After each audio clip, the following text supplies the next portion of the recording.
Welcome to The Grill, everybody. The Grill is all about bringing together the leaders of the entertainment industry and with the most innovative companies that are changing the face of our business and are bringing challenges to the industry and opportunities. Would we say that I'm pissed that they changed the little plug on the iPhone 5 and now I have all these cords that don't fit anything? The camera just pushed way in on me as if I'm about to say something really significant. I got nothing. The problem is Hollywood and a lot of other industries, not just Hollywood, has been operated from the very gatekeeper mentalities. We'll give it to you when we want it. The consumers have taken control of the situation and they aren't giving it back. They've got these devices that allow them to manipulate all this content in ways that we can't even imagine, nor should we imagine, because they'll figure it out and let us know. You don't need that initial capital to create that album anymore, and the listeners are able to get access to it directly anyway, and so that's how the labels got disintermediated, and that's the danger the networks and the studios find themselves in now, is that if the cost of production comes down low enough on some of this stuff, that's when you don't need to take a big flyer and to have a big tastemaker waging a big bet. Instead, it'll get produced through the Kickstarter model, et cetera. It's really hard for a large company to innovate at the rates, a large legacy company to innovate the rates required to build new businesses. I've heard the Twitter backend the Ticketmaster backend described in incredibly complimentary terms as being able to handle a massive influx of surge demand, which is great.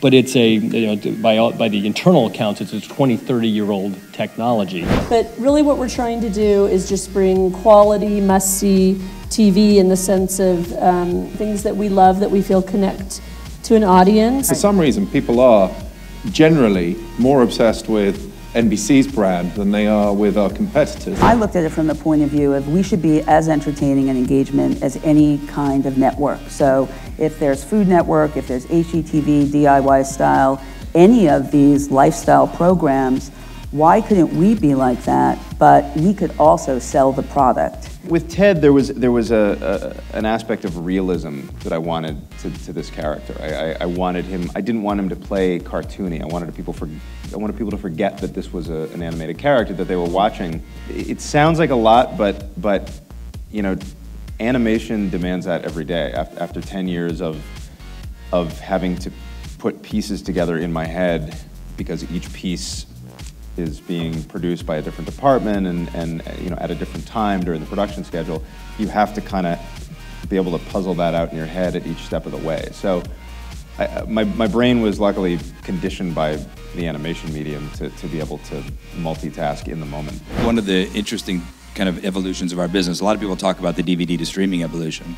There's one that we're also in the middle of right now, which is the evolution from being perceived as a distributor to being a programmer. Which we've actually always been a programmer. We don't carry everything, but we have this DNA, you know, based on the DVD roots that we carry everything, and therefore we must be more like Comcast than we are like HBO. Right. But in fact, we are very much more like HBO in that we use programming dollars. We put things on Netflix that we want people to watch, and relative to what we're spending on it, if they're not watching it, we don't renew those deals. So, I mean, do you see yourself more as a television network for the 21st century and less as, say, iTunes? Yeah, it's a television network on steroids, but yeah. Film is a unique case on Kickstarter because filmmakers need so much money. And you know, when I talk to a lot of filmmakers, and the way I encourage them to think about it is that you have your equity money, maybe you have your grant money if you're a doc, you have your friends and family money, and Kickstarter is your public money.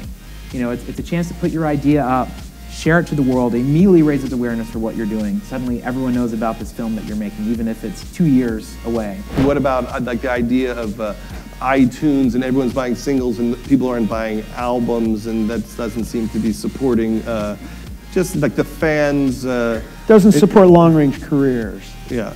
No, I mean when iTunes started and the labels gave in on Steve Jobs' demand that everything be saleable about track, that ostensibly has made the end of what I would call the concept album is over. So would we say Steve Jobs ruined music? No, we wouldn't say Steve. We wouldn't say that? We would say Steve Jobs changed music forever. You know, I think at this point, you know, Obama can walk out onto a stage with his penis out, he's still going to win.